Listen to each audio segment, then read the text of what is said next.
We'd like to welcome everyone to the Culture of Agriculture, sponsored by Sputnik Equipment. I'm Brett Rigby. I will be your host today. We are pleased to have Richard Johnson with us from Lemken Equipment.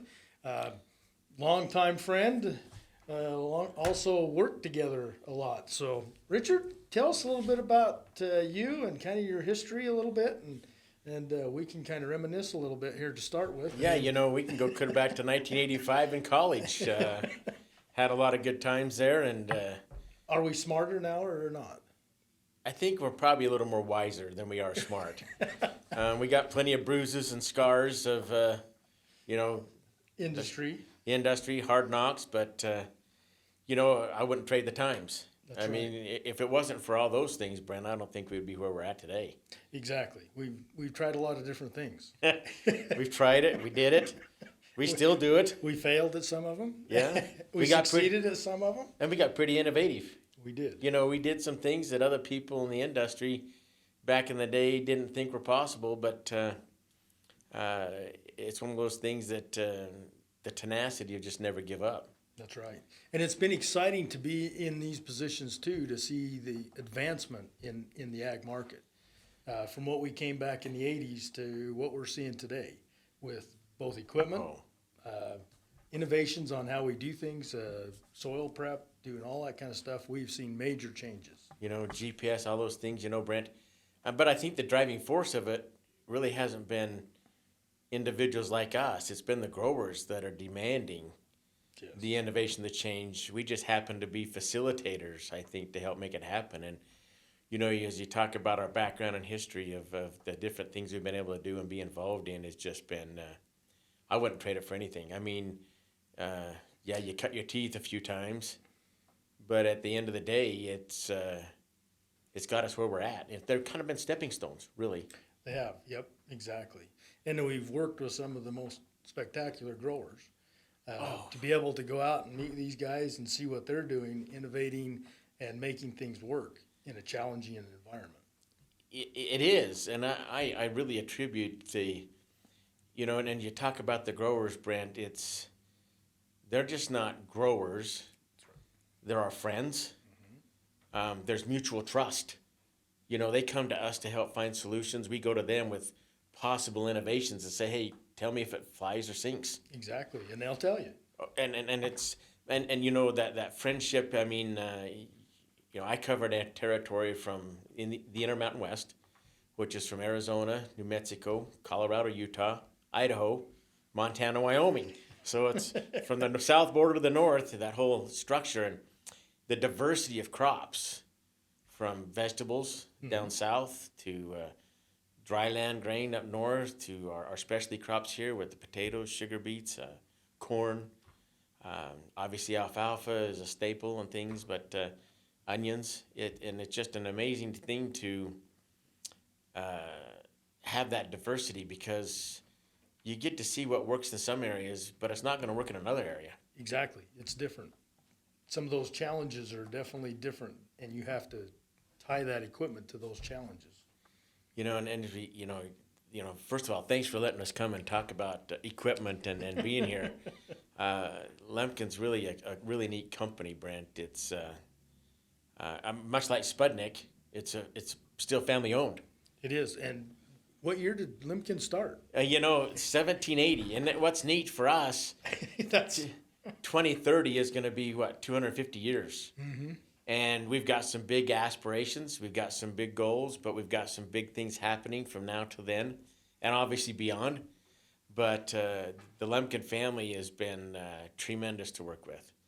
Our CEO, Anthony Vanderlei, has been an awesome hands-on guy, wanting to see the success. And it's not the success of just Lemken, but the success of the growers. Mm-hmm. And when you look at our engineering team, a lot of those guys are also involved in production ag in some respects. Yes, we're a company out of Germany, northwestern part. It's about 2 hours from Amsterdam in a town called Alpen. Mm-hmm. Wonderful place up in the Rhineland area of Germany. But our people there, it's amazing that you see the innovation that comes out of Europe, so to speak, more so than the U.S., because I think the big manufacturers, they're just focused on the big crops, corn and soybeans, which that's their bread and butter. It is. And they've produced a lot of equipment to hit that market. And it works for them. But I think at the other side of things is a lot of the specialty crops and other things, we're looking for more innovative ways. Years ago when I worked for John Deere corporate, back about 2003 or 4, somewhere in that range, it was late summer, and met with one of the large farms with their general manager who had just got back from back there in Illinois at some focus group meetings. Mm-hmm. And I said to Don, I said, so what was the most interesting thing of your meetings? And he says, well, it wasn't the meetings. I says, well, fill me in. He says, I got to the airport, waiting there, for my flight. And he says, in walks Bob Lane, who's the CEO at the time at John Deere, with his family going on vacation. And Bob, after he got checked in, came over and says, hey, Don, how was the meetings? And Don said, they were good. And Bob asked him one question. He says, so what's the future? What's next? And Don told him here, he says, you got great things that have happened in the innovation of GPS. The combines, how they harvest, the planters, how they plant, all those things. But and Don just told him, he says, Bob, I think the future really is tillage. And Don said to Bobby, we're doing the same thing that basically our great-grandfathers did with a horse. And, pulling something, same concepts. And it was interesting having that conversation with Don, and I just kind of put that back in the old data bank, and off goes life, right? Mm-hmm.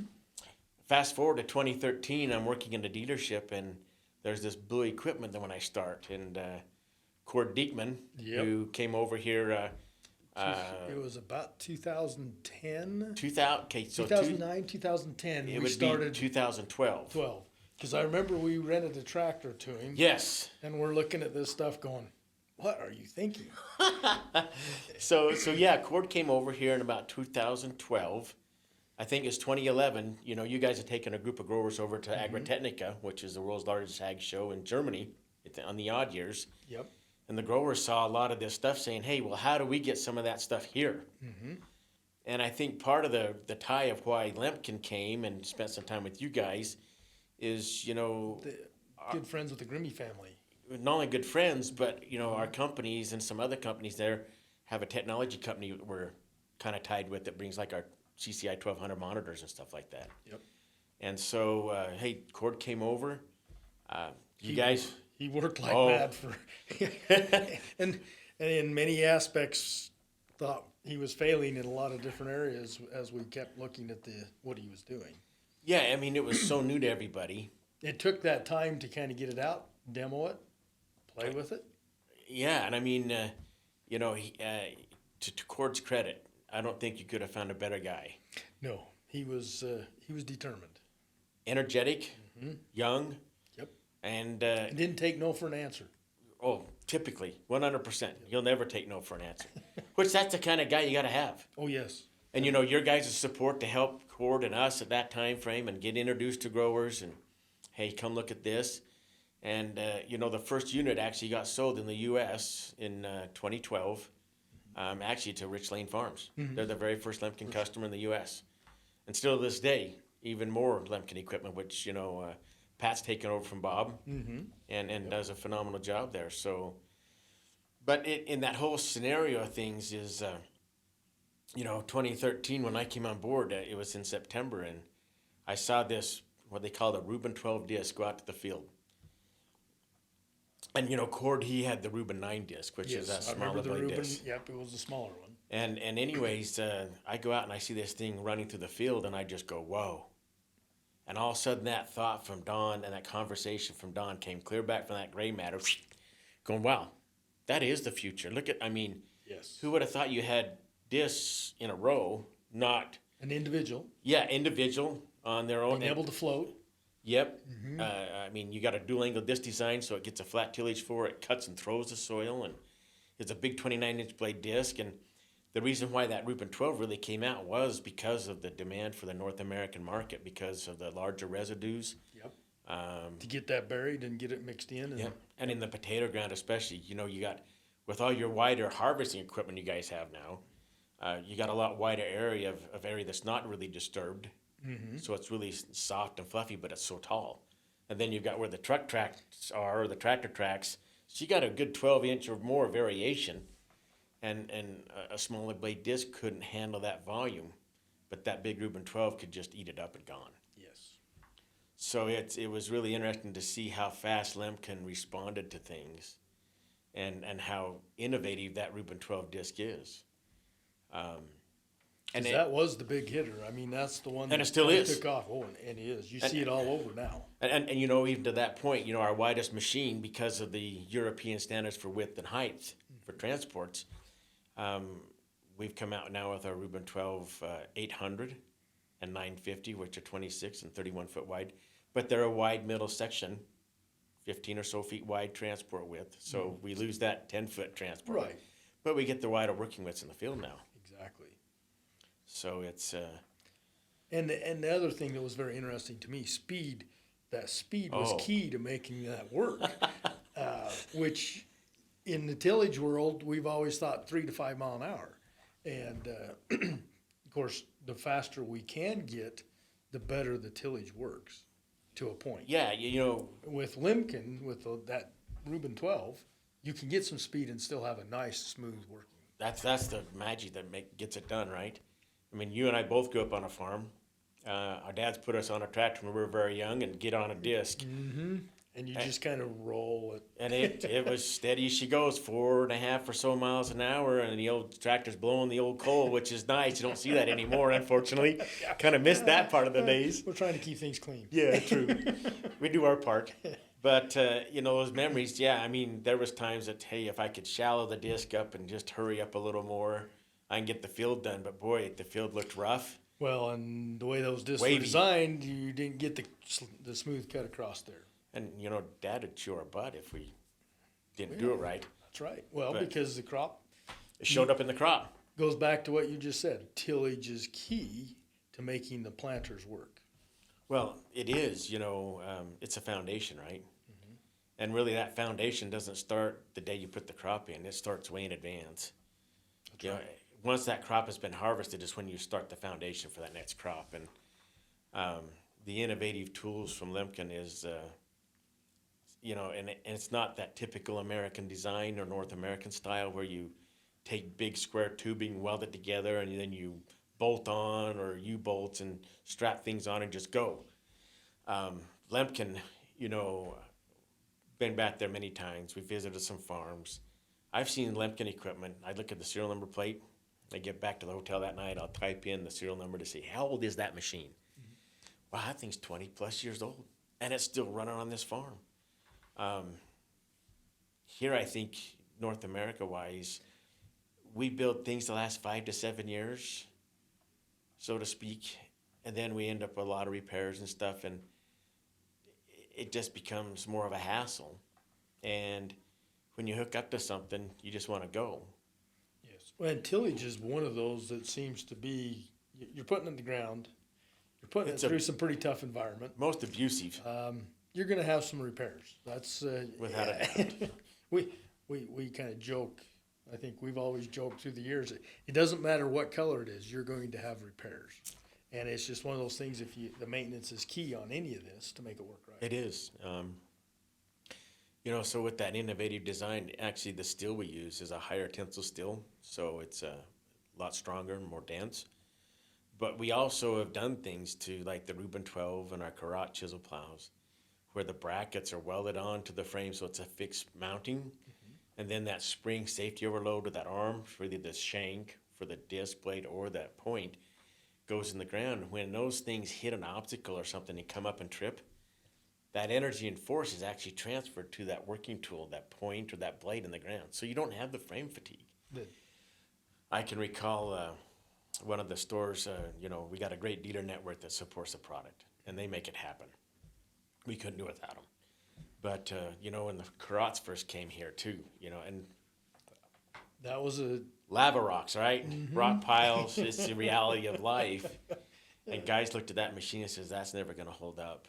And surprisingly enough, it's done really well. it's just rock solid. And some of the biggest things I think as we look for, preparing for seed bed and planting, and I've had, some of the things I've learned is conversations with farmers, custom mark out guys that bed and things, is that they can tell a field that's been worked by a Lemken chisel plow, the carrots, because you have a flat tillage floor. You don't have a ridge or a berm between shanks because the spacing's so wide.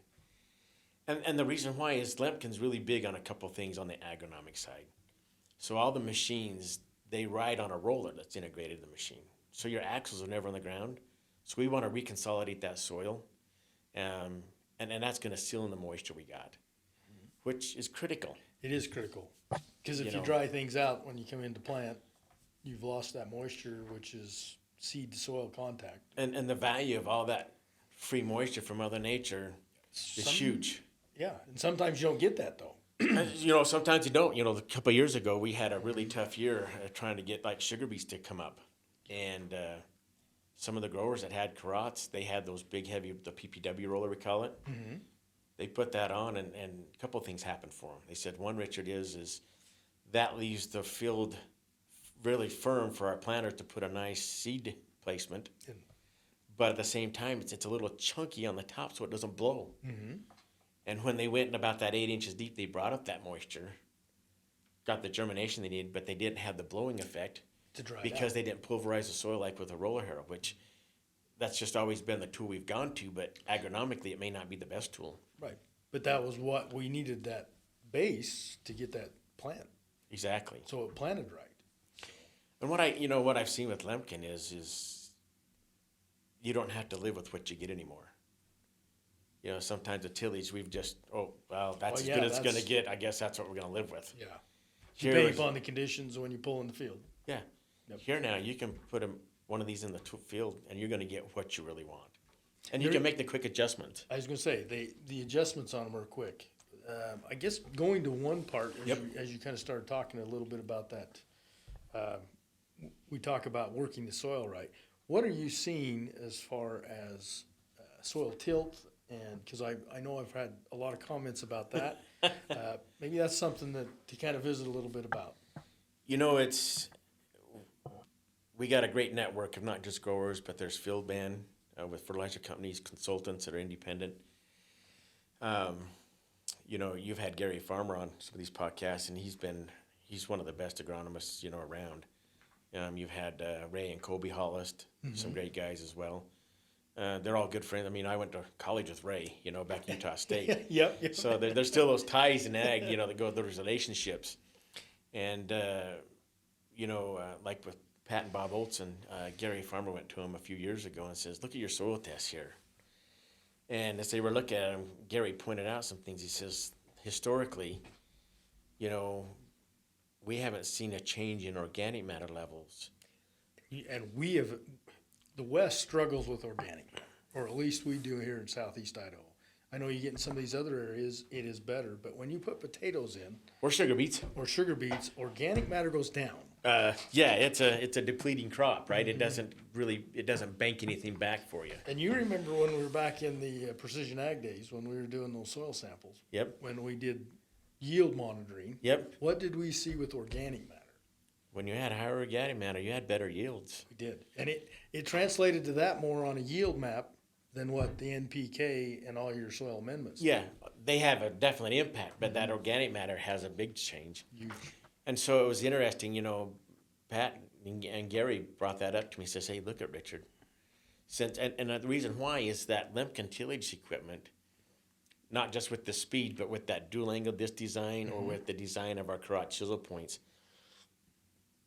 how they go in the ground and how they boil that soil. But whatever depth you're working, you're going to incorporate that residue to that depth. So granted, the ultimate seed bed, if you want pristine, is moldboard plowing. Okay? Yeah. You're going to take that residue, flip it under. But you turn it all under and it puts it way down. Yes. You can see, you can see the effects of that layering of residue when you dig down with a shovel or something. Or I've gone in with granted, Lemken makes plows. Mm-hmm. That's what we started with back in 1780, plows. Well, the more mobile plow, when you go back, John Deere, Lemken, all of them, that was the big deal. It had to turn that soil to get it. But I think back then when you was pulling with a horse, you probably didn't get more than about 6 inches. You probably didn't. And Probably now, lucky. Now we started to get down to 9, 10, 12 inches. You're turning that stuff underneath quite a bit. You are. More so, and then you don't have the air to work on that. That organic matter to break it down, right? Lemken's plows are designed a little differently, so we actually take that first top layer that's right in front of the stock for the actual moldboard plow. There's a skimmer, and so it'll actually roll some of that organic matter over first, so it doesn't kind of layer it. It kind of helps distribute it more. Mix it in that top. But it's not visible on top. You won't see anything on top. And so, I mean, I've gone into a field with a customer that's bought a new Lemken plow, and they used to use other types of plows. Yep. We've gone right behind them, and when we gone in, you can see where that layer is still there. So, but the wonderful thing, or I call it the axillary or agronomic benefits of Lemken is the soil tilt, the soil health, that residue management. So you get to see that difference in organic matter levels. We've also seen that more moisture retention after tillage because you don't dry it out and blow it out. Because it's mixed in there well. And it's firmed up with those rollers on the back. So when you look at our rollers anywhere from 500 pounds a meter to 1,000 pounds a meter, and then the actual weight of that machine transfer to that roller, because that's your depth control, you get a very firm seed bed, which makes a difference. And that's critical, because if you don't have that uniformity, you're going to have a tough crop. And I think one of the most visible things you can see after tillage and seeing how good your tillage is especially with the spring or fall planting of wheat and barley. And I bring that up is that if you, after that comes up about 2 inches or so, and you can kind of see that nice, pristine crop coming up, but if you drive or get out, you can see it better when you drive because of the contrast and the differences you see. But if you watch how the field was worked versus how it was planted, you can see the patterns from the tillage. Yeah. And granted, that impacts the germination, the emergence of the crop. And I had a grower call me once and says, "Hey, I got to get a Reuben." I says, "Why?" And he says, "I'm tired of my fields looking like an ocean." I says, "What do you mean?" He says, "They're just wavy." And it was interesting, that fall, some of his fields, he worked 3 times to level them up. Because of the previous tillage. Over the years. He got the wave to it. And when he came in and planted, and then, 2 weeks later, that stuff emerges, and you look and it's like, wow. That to me, that farm, those fields was the best validation of good seedbed prep. Yep. And talking to him and his brothers, they said, "Richard, it's the best wheat crop we've ever had."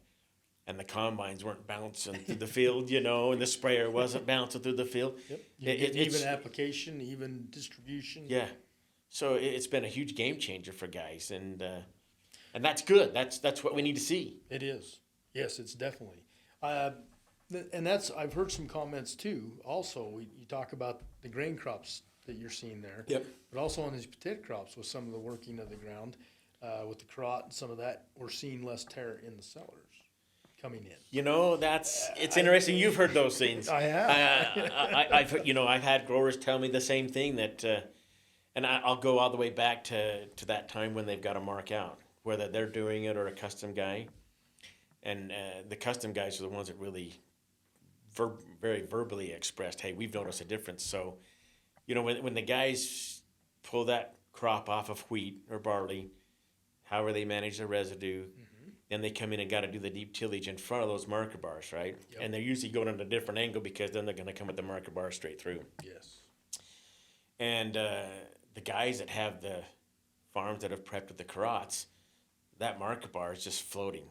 And it's interesting, too. The guy says we get about an extra mile, half a mile more faster to the field. More consistent. Yeah, and also it's less fuel consumption, so everybody wins. Yeah. But when you don't use that carrot, the guys that said those bars will sit there and chatter because they're hitting that ridge between the shanks of the other machines. Yep. And what's interesting, Brent, we actually did a deal with a comparison between us and some other tillage for the deep tillage. It's normal in the market. I've got some photographs, and it's just a really visible, noticeable differences in the carrot. It's so the uniform size of the soil particles are more consistent. The residues mixed with the profile. Those other ones, the other tools, they've got larger size chunks of soil, which are really the clods. The clods and They just don't break down. Sometimes, some of it doesn't break down when you go to harvest. So, and it's interesting, the guys will come through and harvest and say, hey, man, I've had guys from Burley around here, Montana, say, my tear dirt's 30 to 50% less. Which is huge. And, why harvest a truckload of tear and then you got to dispose of it? And take it plus back the out. bruise impact it has. Yep. And then, it's just an expense. It's just like having a hole in your wallet. Just Oh, yeah. Just let it go. You're harvesting more Crop. Less crop in Yeah. the truck every time it goes in if you've got more tears. Yep. So. And what's interesting too is, we work with the seed growers up in Montana and some here. They've gone another step further in their seed bed prep after that, Brent. They've purchased the Zircon power harrows that Lemken makes. Mm-hmm. And, it's a vertical tine that rotates. Their tear dirt's gone down to almost nothing. Because it actually works at top 6 to 8 inches. And That seed bed. And it incorporates things really nice for them. And some other things is, they says, Richard, we get a better crop, more uniformity, less rough stuff. So, not trying to give away any secrets of what guys are doing. Right. But the unique thing is Lemken brings solutions from a moldboard plow, deep tillage, medium tillage, seed bed prep. And it's been amazing to see those agronomic or axillary benefits that come from guys. And that's what I think that I've probably seen the biggest change in tillage over the years is going to more of the high speed. Yep. It's been interesting as I've gone around the last couple of years. I've kind of watched some of the tillage practices, as you go into each area. And a lot of times everybody wants to go wider. And wider's great because you cover more ground, but not necessarily. You've got to hit a certain speed to make soil work. You do. And I've watched that quite frequent. You put a chisel plow, take a chisel plow with big sweeps. You're getting across. It's a level cut. Yeah. But if I can't get a little speed out of that, it's not mixing that soil and actually churning it. And I think that's the one thing that we see with the Lemken that has kind of been introduced is we've kind of got past that barrier of trying to go at a 3 to 4 mile an hour. We're up around that 6, 7. Yeah. And we're really working that ground to get all that matter incorporated. Yeah, that's the hardest thing for a new grower to understand.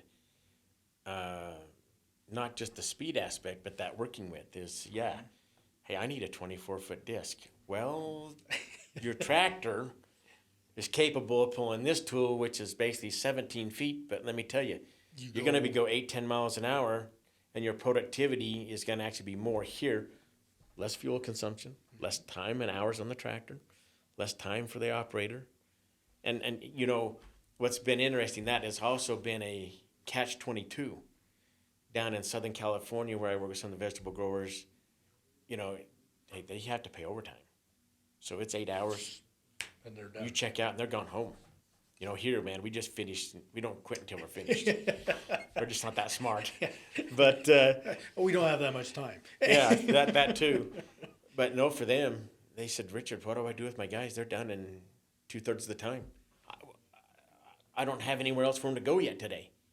So it's an interesting contrast of that scenario. So it is somewhat disruptive because, you don't have the wide working widths, but you're getting the productivity you need. Because of the speed. And it's interesting is these tractors pull, you notice it. We've been around that side of it quite a bit.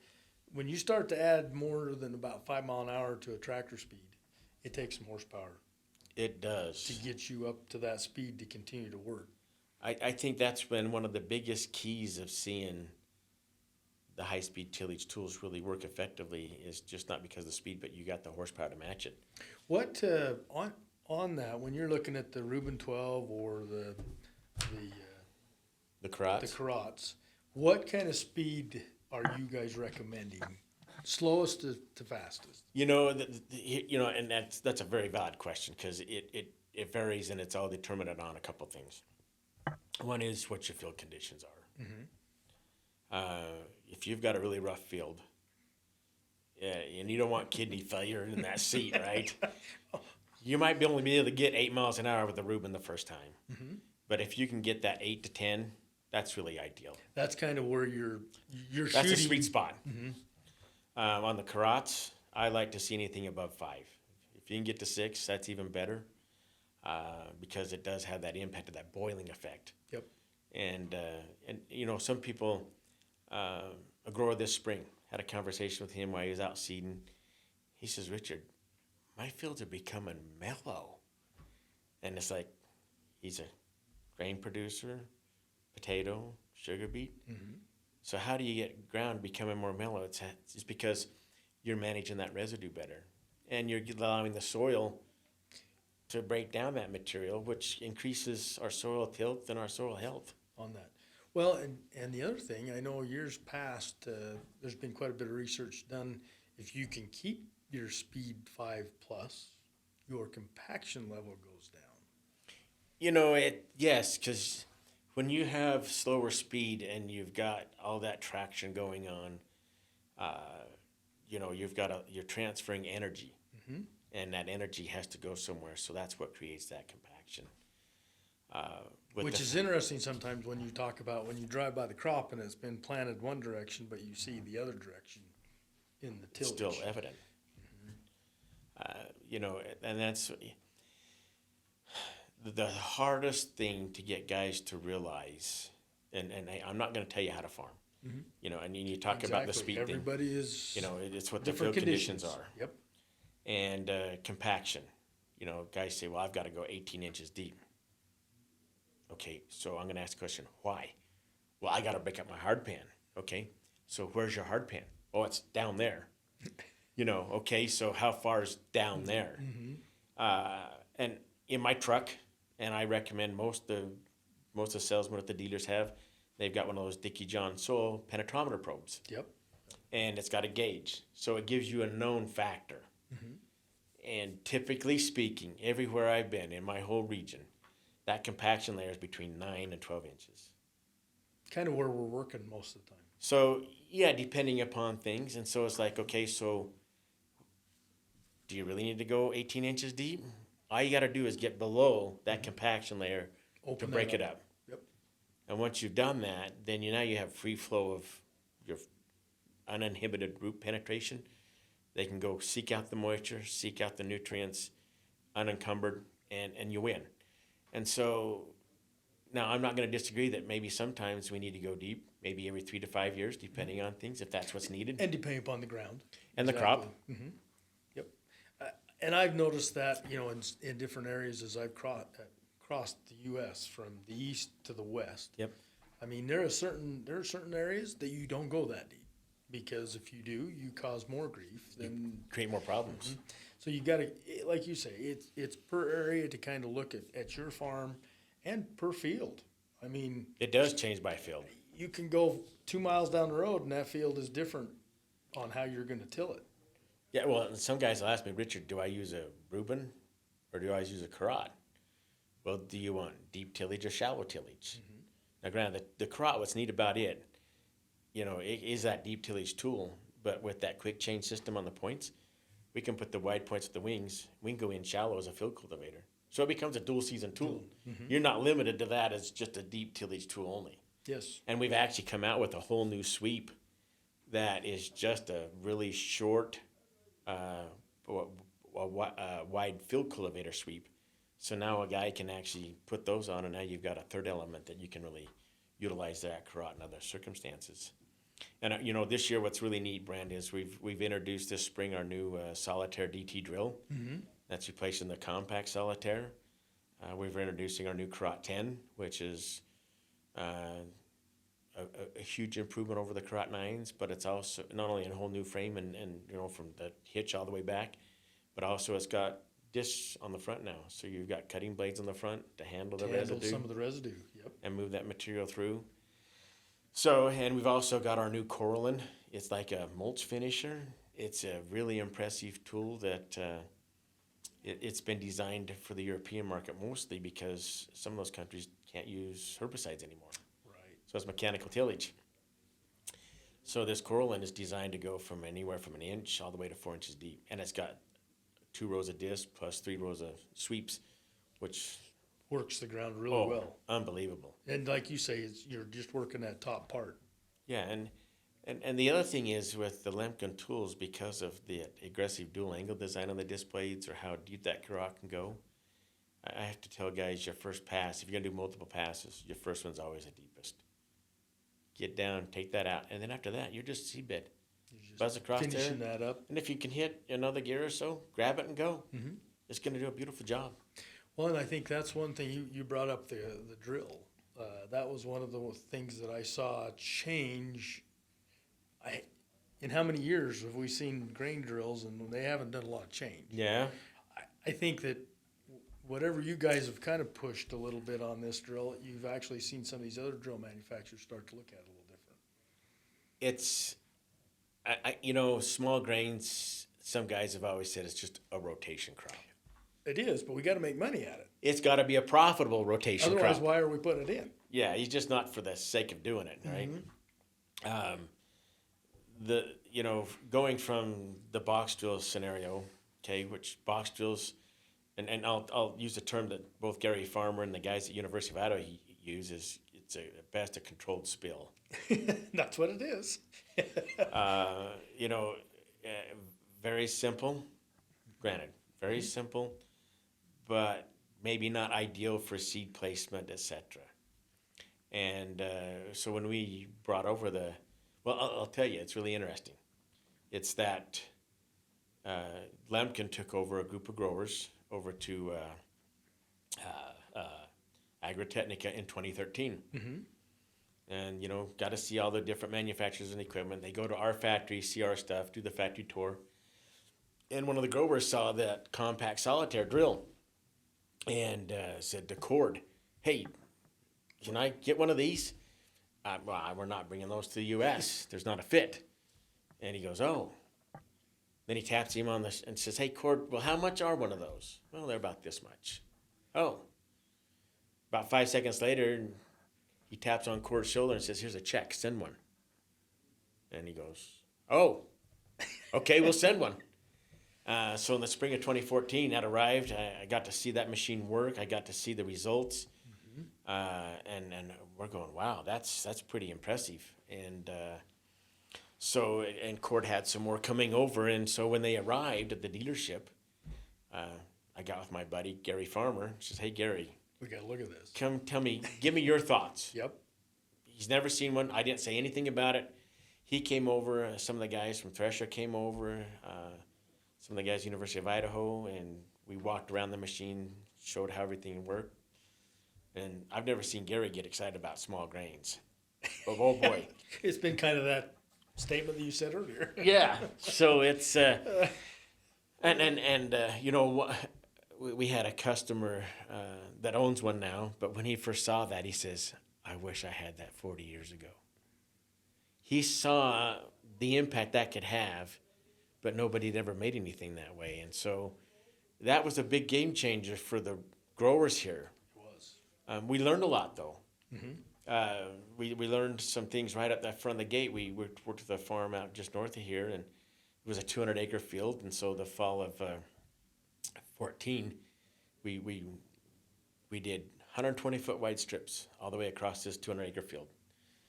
Their 30-foot box drill and roller harrow would do the odd number ones. We'd come in with the solitaire and do the even numbered ones. Mm-hmm. Man, and one of the unique things is it's on a 5-inch spacing. So actually you have narrower.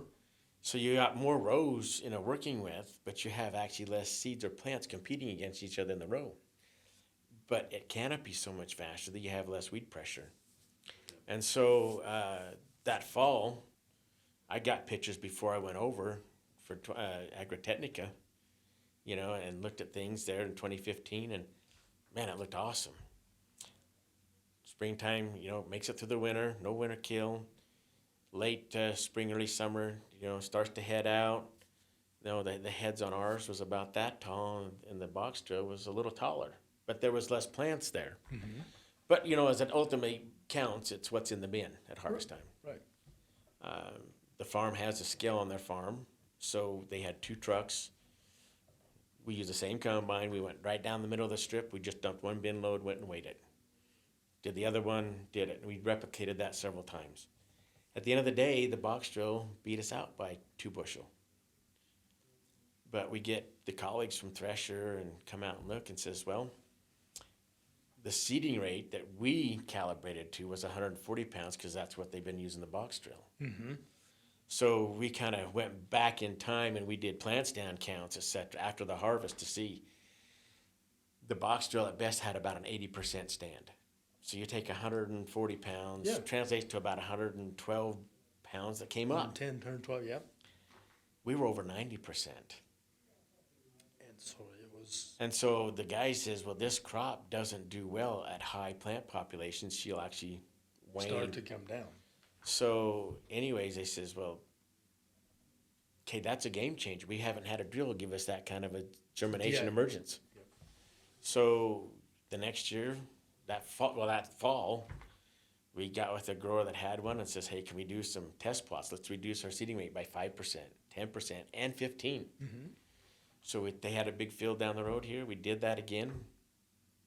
Hey.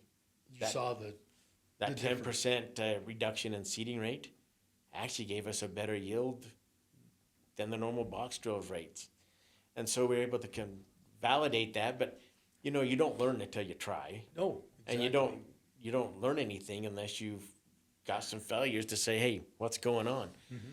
So the norm is if you've got a Lemken drill, the seed company is only going to give you the seed for reduce it by 10% because you don't need to plant the extra seed. Yeah, you're wasting money going in the ground.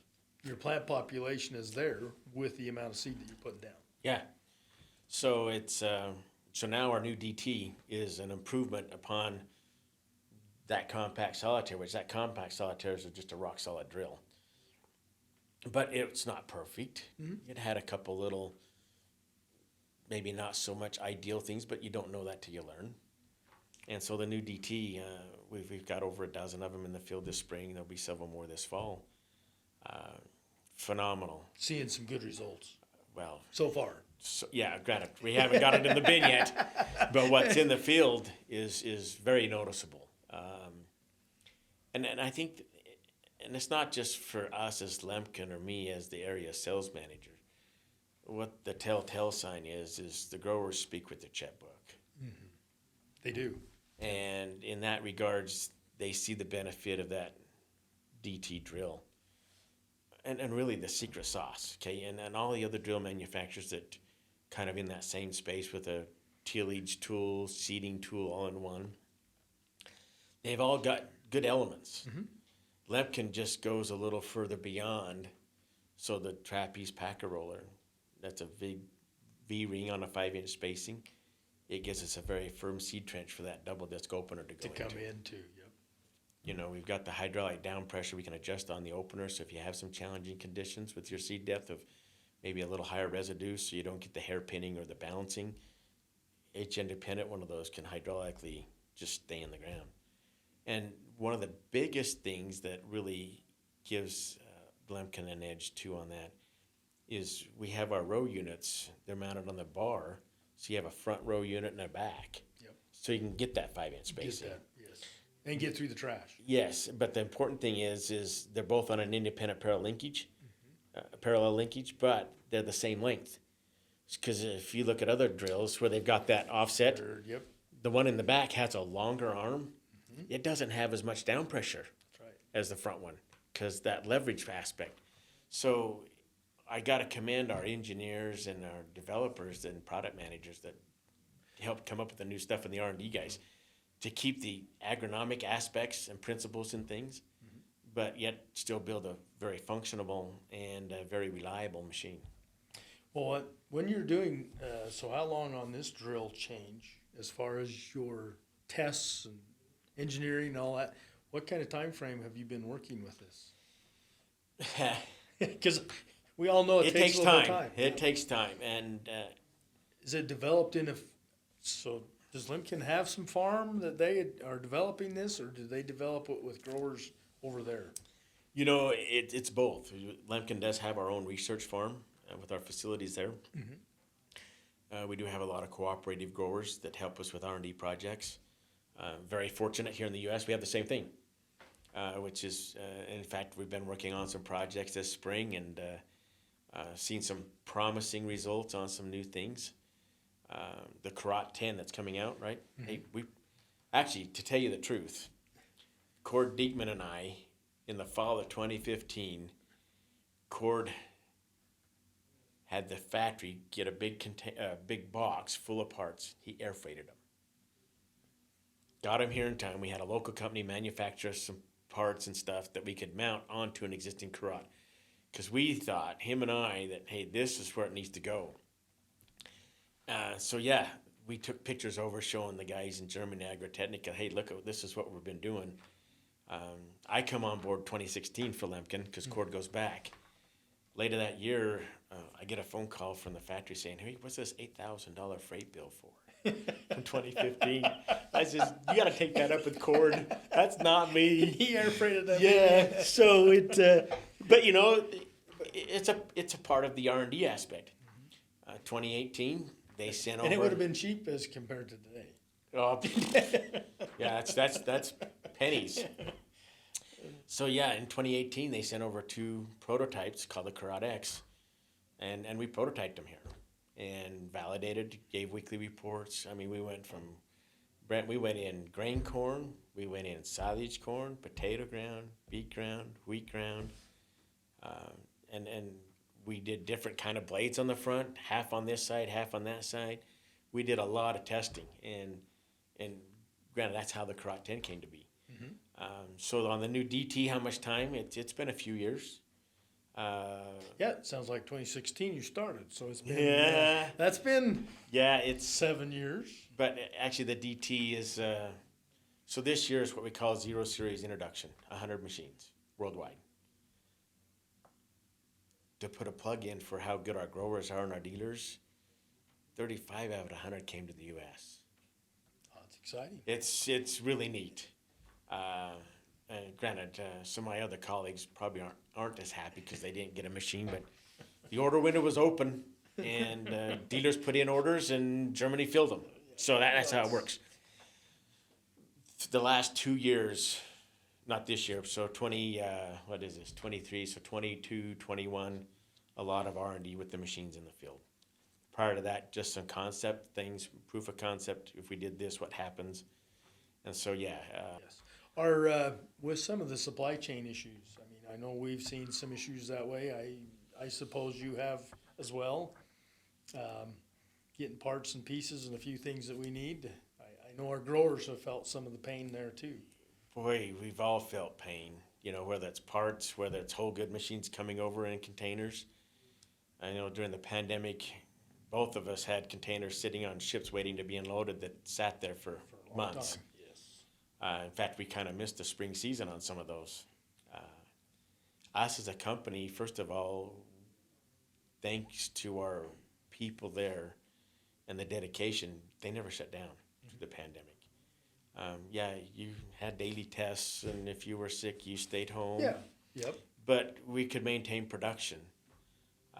Parts has been a challenge.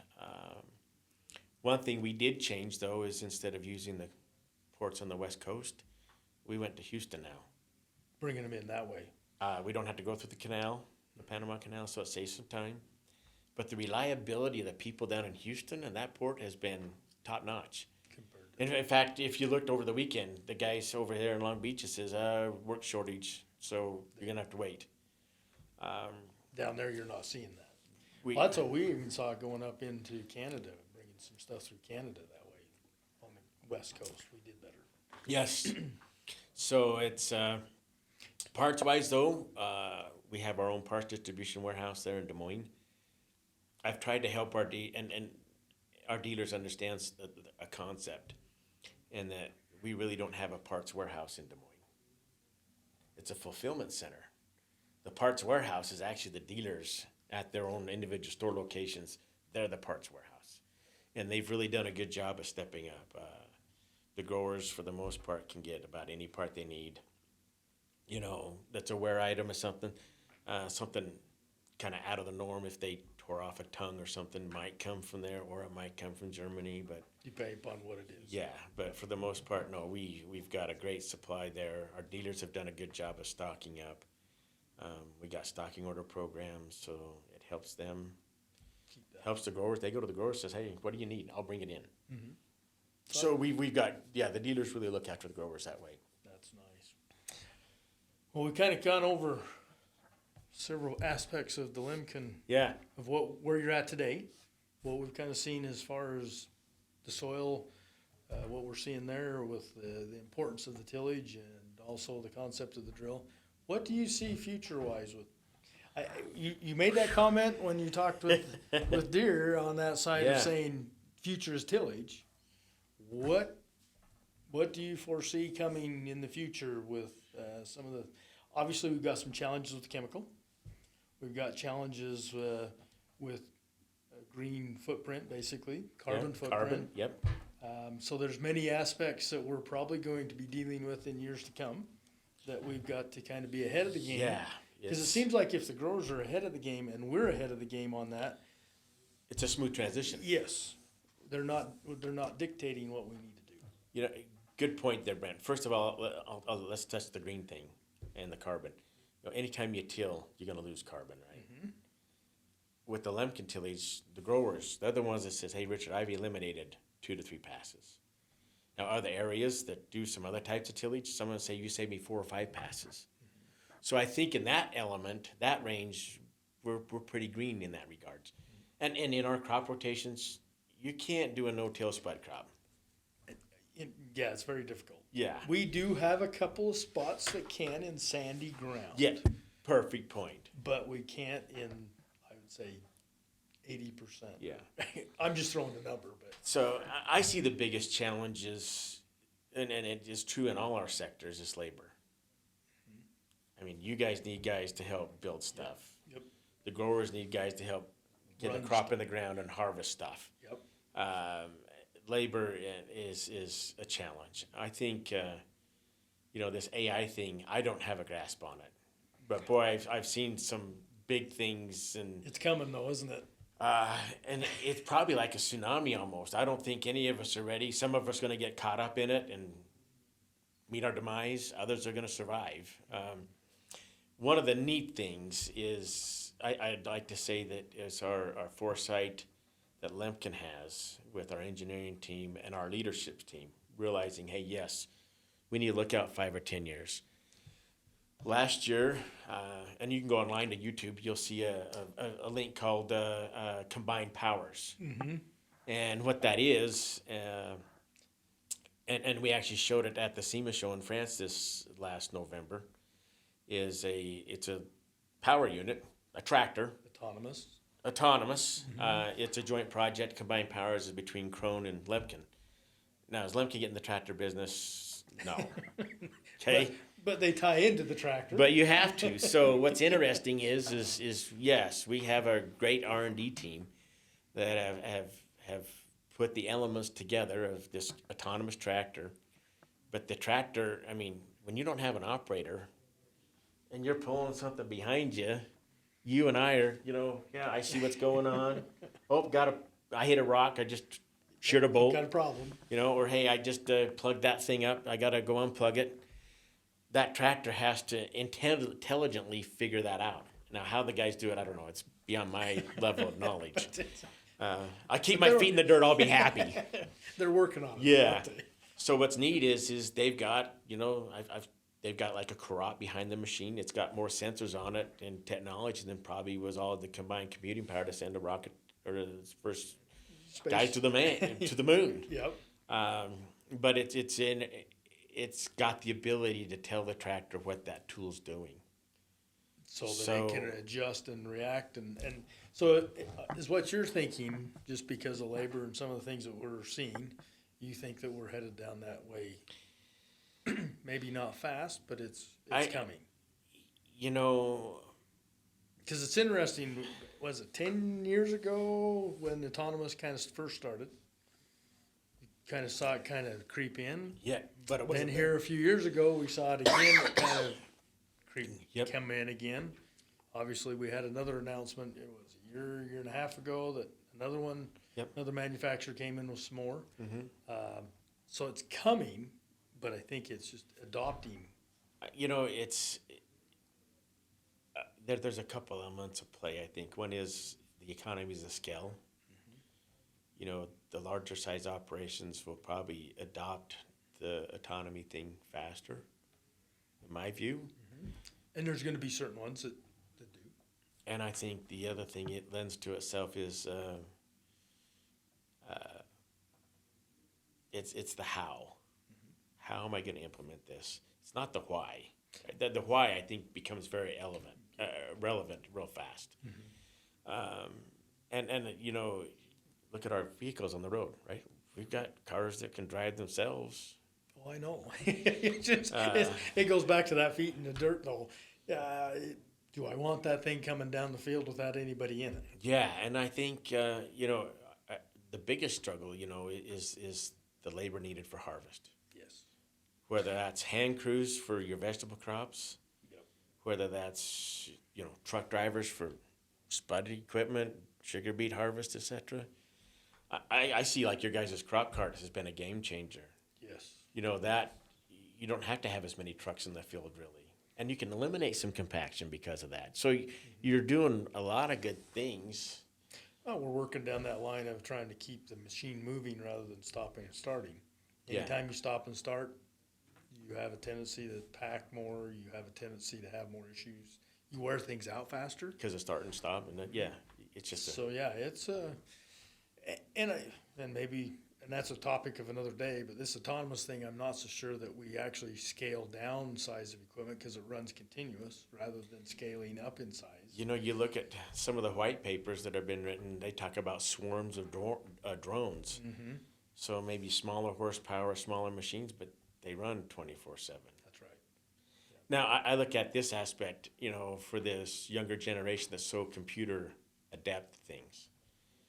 I think there's a great future and opportunity. You know, if you love to sit there and all day long or play games or, you know, put the goggles on, you know, Apple just introduced something I think that was like $3,500 for the 8, and it's like, wow. Yeah. I can't afford it. Pretty neat stuff. But I think at the same time, the future for agriculture is the foundations are always going to be there. The agronomists, the seed guys, the equipment guys, okay, the service guys. But the technology, I mean, you look at today, and I think if you talk to farmers, you know, back when we grew up, the tractors we drove, hey, it was push the levers and very reliable. And now today there's so much computer power and electronics that actually I think you talk to the growers, most of the downtime isn't related to the horsepower side of things or the hydraulics. It's more of the technology. It's the technology side. So, but you know, it's interesting. Sometimes we always get caught up. I'd like to go back to the old tractor. You know, the older ones that just mechanical. They ran for 8,000 hours. I'm thinking that 8,000 hours probably translates into this new tractor of about 800. You know, because these tractors, I mean, the technology and the equipment that we have today, it's no different. I'm watching what with the potato equipment, with all this different. We are able to hit the field and do more in a day than what we used to do in a week. Yeah. And timing with these crops and with what's going on to get the ability to continue to have the yields we need with tillage, with planting, with management through the summer on the crop to finalizing at the end. Everything is so critical that we do it right. Yeah, you don't have time to mess up. And we're doing it in a bigger fashion. Well, and you look at this spring, how condensed it was because Okay, back in the 80s, this was a normal spring. Yes, but it took us a long time to do just a little. It did. We couldn't cover the ground that we're covering today. So I think guys really made up some good time this spring. Yes. We put the crop in a hurry. Yep. So it's, but it just, to that point is what you're making right there. Substantiates that 100%. You've got to hit the timing. It's all in that, and it's key to making it work. Yep. Because Mother Nature can turn and change things. She's the great equalizer. But you have to do everything as much as you can right. Yep. And tillage and all that is one of them. Planting, all that. It's key. And it's, I think because things that under that pressure, so to speak, everybody expects everything to be at 100% all the time, which is just an unrealistic thing, but we shoot for it. Oh, you bet. We try for perfection. We If do. we're not trying for perfection, we're not. Yeah, but I'm grateful for the growers to also see, because sometimes when you bring something new, there is going to be a little There's hiccup. a learning curve, yes. And it's and sometimes us as a manufacturer, hey, I'm only probably a day or two ahead of that guy in the field. Because I'm learning just as fast as he is. Yes. I will say that's one thing that's neat, like with the new DT drill, the support from the factory. This April, they sent over 3 guys from the factory. We did a training. We had like 48 of our dealers for 2 days. They came in training, and to learn this hands-on. Granted, we couldn't go to the field. Normally, we would have been able to. Right. Yeah. Yeah. I mean, it snowed on us. Yeah. And it's like we were snowmobiling instead of planting. we were still playing. We got an extra month of playing time. So I'm going to go back to this deal with you and Lemken. Yes. You like speed. Well, just like old Lightning McQueen. I love speed.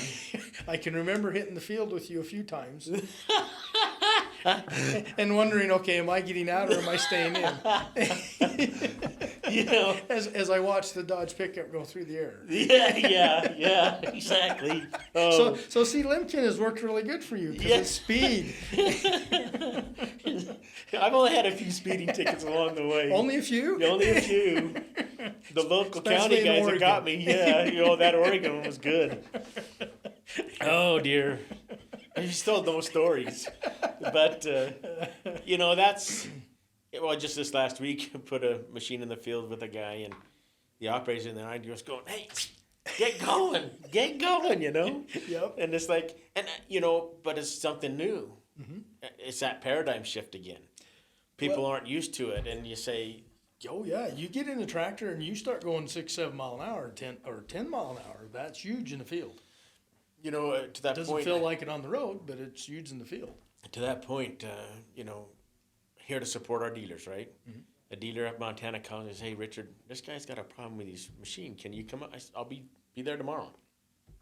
Happened to had some time in the schedule and got up there, and we get in the field and we look at the machine and everything's set up right. Get in with the guy and he starts going and I'm going, so is this as fast as you going? Yeah. I says, hit that gear shift a few more times. And by then we were going up 10 miles an hour. We get out, we look at the job, we dig down. Oh, wow, that's what I want. Well, the farmer was obviously managing other things. The operator, this was his job. And the operator told the farmer, hey, this thing isn't doing a good job. So the farmer calls the dealer. We get there, well now, and the dealer, he knows the stuff. He says, wow, Rich, that's what it's supposed to look like. I says, yeah, and so what it comes down is that new operator needed a little bit of training. And I think, we're always used to, hey, go get in the tractor, hook up to this, go to work. Yeah, go to work. You've always known how to run a disc. Yep. That's not a big But we deal. didn't realize that, I need to be in 12th gear to be buzzing across this thing at 10 miles an hour. Yep. To do the job that's designed to do. And lo and behold, guess the farmer, I'm happy, let's go. But, he was so busy with other things that he saw what the guy had done prior, but he wasn't there when he was working it. Right. So it's, that's the hardest element, I think, for guys is the working with. and then the speed adjustment. But at the end of the day, it's a win for everybody. It is. Well, and I think it goes back to what you were just saying too. A little bit of training, but also making sure that when you get things started, you've adjusted and you've looked at what you're doing so that it is doing the job that you're after. Yeah, just because it worked this good here doesn't mean it'll work that good there. That's right. You need to look at the conditions. A point in kind is a grower. It was in October, I think, about 2018. Calls me up. Spud harvest is done. They're just working up the rest of the spud fields, getting the winter wheat in. Calls up and says, "Hey, Richard, this Reuben 12 is just doing a crappy job." I says, "Well, I can be by this afternoon on my way home. I was out in western Idaho. I can come back through." I call the dealer, and we meet over there. As I pull up, it's like, yeah, I know what the problem is. I get my little Lemken measuring stick, right? Go out there. You got 22-inch blades. New, they're 29 inches. So a 22-inch disc blade, I'm sorry, is not going to get you 6 or 8 or 9 inches deep. Yep. That 22-inch blade, you're going to get a best 4. And yeah, it does look crappy. And the farmer pulls up and he says, "So what do you think?" I says, "Well, a new disc blade, I use a measuring stick, is 29 inches. And you're down to 22. And he says, "Oh, well, I've only got 2 fields to finish. I'll redisc it this winter. Tell the operator, just get her done." So, it's a judgment call, right? Mm-hmm. And we tell guys that, hey, yeah, once you wear basically 4 inches off that disc blade, you've exhausted the effective use of that blade to do the job that you expect. Now, if you want to go beyond that, that's your call. That's right. But and you won't be happy. Yes, it goes back to maintenance and the things that you need to watch as well. Yep. So, yep. Well, kind of wrapping things up. It's been enjoyable to sit here and visit. Yeah. Like I said, I had to bring up a little bit of the the need for speed. That's why I figured it worked really good. So yeah, you did. So, any closing remarks that you would? I would just say, as a company, we're grateful for the partnerships that we have. Our dealers, the sales guys, the service guys there. We're grateful for the trust that we have with the growers. Grateful for them. They're the ones that are help driving what might be next. Mm-hmm. Yep. I go over to Germany here in another month or so for some focus group meetings. We view on some R&D stuff, and it's fun. Lemken's got a lot of neat things coming.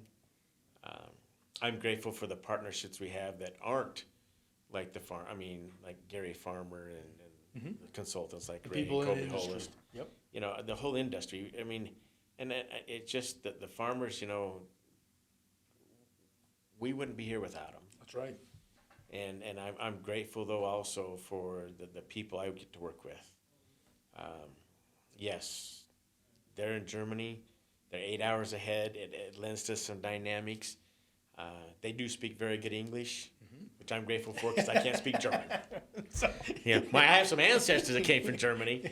But I would say this, that just thankful and grateful for everybody for what they do.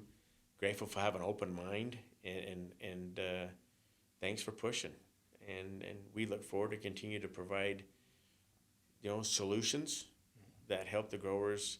That's my greatest joy, is to see the look on that grower's face, or the conversation of saying, "Hey, Richard," one guy says, "I can't afford to farm without Lemken." I says, "So how so?" He says, "I save passes, it saves fuel, it saves time, it saves depreciation, it saves hours on a tractor. I get a better seed bed. I've never had this good of a flat-looking field." And that's a tribute to the whole process. Mm-hmm. When we go and do demos, it's amazing, Brent, to the standard people hold us to. I can recall doing a demo with the older solitaire drill about 4 years ago. Mm-hmm. We're in the same field as a box drill. They don't even calibrate the box drill. No, they just kind of knock the thing over and over. Oh, yeah. We calibrate, because I tell guys you need to calibrate every time you say just seed variety or seed type or seed mm-hmm. lot. Yep. It takes 3 to 5 minutes, but you have a known deal and it's going to be accurate. Mm-hmm. And then when we go through the field, they're out there checking seed depth. And it's like, well, let's go check your other drill over here. Oh, it's fine. No, it's not. You know, but at the same time, it's good to be held to that standard. We'll perform to that standard. Yep.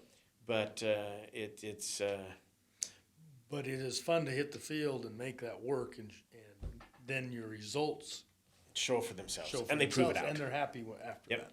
And that's what we're at. And that is, I think, the biggest key as a manufacturer of equipment. We are here to provide solutions, not just to sell equipment. We'll get it right. Sometimes it takes us a little longer. You know that. Yes, and sometimes it does. Yeah, you stub your toe every once in a while, but you learn from that part so you can do the next. Exactly. And so it's great to have. And the input that you get from them, from the growers and from those around, it's nice to have that input. It's critical, because if we don't have that input, we can't succeed. Yeah. We can't provide that. So Solution. we'll give them the number, your phone number, so you Yeah. I think that phone number has been very well distributed, besides it is online. So we know to that point, though, what's kind of neat is to see Lemken's commitment, wrap up, is we'll have a full-time service guy now in the region. He'll start July 1st. That's going to be great for our dealers. Yes. Great for me, because I can focus on other things instead of always, and it's not that it's always a issue, but I mean, you're trying to, you got other roles and responsibilities, and the growth of Lemken is been pretty tremendous. You see a lot of blue. We've definitely seen But it. it's interesting is you don't see a lot of used because of how long it does last, or if a guy does trade in, somebody else has already got the name on that machine, so that it's a good win for everybody. Yes, it is. We appreciate you guys, and appreciate the partnerships we get to do periodically, and thanks for inviting us. I really appreciate it, Brent. Thank you.